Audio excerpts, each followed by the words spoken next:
This is Felix from Team Apex and from First Print Yu-Gi-Oh. Just want to start off the video saying first, everybody stay home, stay safe. Wouldn't want to hear any type of bad news from anybody because they got sick. I also have friends in New York and in Puerto Rico that have been infected or contracted the COVID-19 virus, but they're all safe and everybody has recovered perfectly. Second, we're gonna talk about the April 1st ban list and the losers and winners, the pros and the cons. So first off, I want to say they didn't have to hit Tiger like they did. That was unfair. I think they should have left it at 1, but who knows? The world may not know. Also, I'm curious to see about April 1st's, April 1st MR4 revision or MR5, how people are calling it. All the decks that research from like the Turbo Synchro era or the XYZ Flood Madness era. Also, Zoo just got Dryden back at the cost of 2 garages, but the deck is also still playable. So it does become Hand Trap City, but it does become playable. We also have Guy Striker's got a second Widow Anchor back, so that's a positive note. The other bad thing is because of this COVID-19, this list is kind of irrelevant, I would say. A lot of us are saying it's irrelevant because if everything goes as Konami is prognosticating or is like saying that this will be over by May 10th, or that tournaments will resume May 10th, we only have a month for the list. And meaning at that, we've already got like all the regionals canceled. YCS Charlotte, that would have been this weekend, is canceled or was canceled. If I'm not mistaken, YCS Hartford also got canceled. The only one that's missing is California, YCS Pasadena, which hopefully it doesn't get canceled and this all gets resolved, but it's not looking that way, so let's just hope and pray. Ban list winners, I would have to say Dinos, Orcus, Salad, and Dragon Links. Also Invoke Shadow. Invoke Shadow did not get touched at all. So that's another thing that I wasn't happy about in this list. Honorable mentions, I would say Pendulum, Zoo, and Sky Striker. Pendulums, Servant is at 1, but I'm pretty sure there's builds that you could do the Infinite Negate loop plus other stuff like Boral Savage. What's the oh my god, I forgot that, the fusion, the whatever dragon it is, there's a fusion that they use that you could bounce one back, whatever, I forgot the name of it right now. Zoo becomes a way more control deck. You play 3 Silent Judgment, 3 strikes, you play Hand Trap Cities, and it becomes a control deck and a recursive deck because you could keep using Zodiac combo, keep getting all your Exceeds back. Now we have Palavras at 3, so you could shuffle all 5 Exceeds back, draw 2. So it's Zoo is very interesting to see where Zoo's gonna go. Also, Striker gets a second Widow Anchor back, so Striker had fallen off the map because of Engage being banned, but it would always top here and there in a regional, top 8, top 4. You would see Striker decks in certain events. They kind of fell off, but I think with 2 Widow Anchors, Pad of Avarice at 3 is good for the deck, but I don't think you should play it at 3 in the deck. I think 2 would be like the best number, but with 2 Widow Anchors, I believe the deck is really, really good now. Also, losers of this list, I have to say my babies, the Luna Lights, obviously. I'm so sad they got hit. Needle Fiber decks because of the Strudel, Cloak, and Glow Up Bulb getting hit. That doesn't limit the option of the Needle Fiber, but it does hit the most plus, I would say the most plus tuners in the game. Also, rest in peace to Totally Awesome, the Frogs, because they got murked. As we all know, they banned Steam the Cloak, the Strudel, Glow Up Bulb, Luna Light Tiger, and Spiral Master Plan. Also, Spiral took a hit with Master Plan, but not. I don't know. It's like it. I think the Spiral Master Plan hit was a consistency hit, just because it's not. She wasn't a once per turn. Also, she was a Magician Souls target. So that's like also, I think it was a consistency hit. We have limited now. Danger, Jackalope, and Sushinoko also, which I believe are consistency hits. ABC Dragon, I think it's a preemptive hit, just because ABC Dragon, ABC deck was being talked about for April, the MR5 revision or the MR4 revision being one of the best decks of the format. So I think that was like a preemptive hit. TG Hyper Librarian, Astrishula was also a preemptive hit. Instant Fusion, Mind Control. The cards were too broken to be at 3, so I believe that was like they had to go to 1. I think the next one that's going to 1 is gonna be Super Poly again.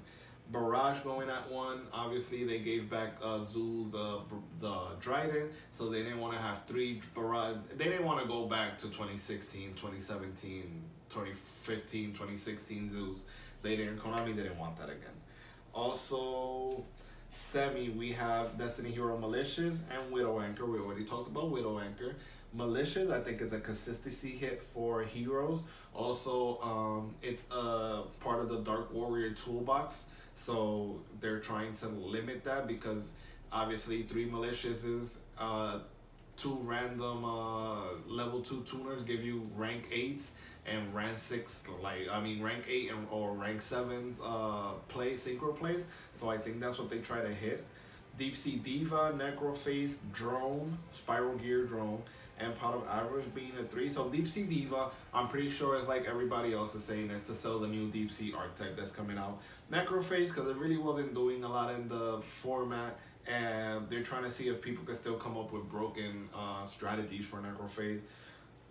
Spiral Gear Drone, obviously it's okay at 3 now because Spiral's it's not a little harder to play, it just takes more big brain plays. So 3 drones, it's like, okay guys, so you could have knowledge of your opponent's thing, do your big brain plays. Pot of Avarice at 3 is good, but it wasn't doing a lot at 1, so I think Pot of Avarice at 2 is the correct number. If you want to play 3 to see it all the time, it by all means necessary is at 3, but I think 2 is the correct number. So I'm gonna give my idea of what decks are like number 1 to 5 or 5 to 1 in that order. And I would say number 5 is gonna be Dragon Link. So we have Auto Rocket Dragon right here. I would say Dragon Link is the number 5 in this category just because the deck is very consistent. They lost the Strudel, which is a big one, and they're talking about an OCG Red Eyes Metal Dragon got errata.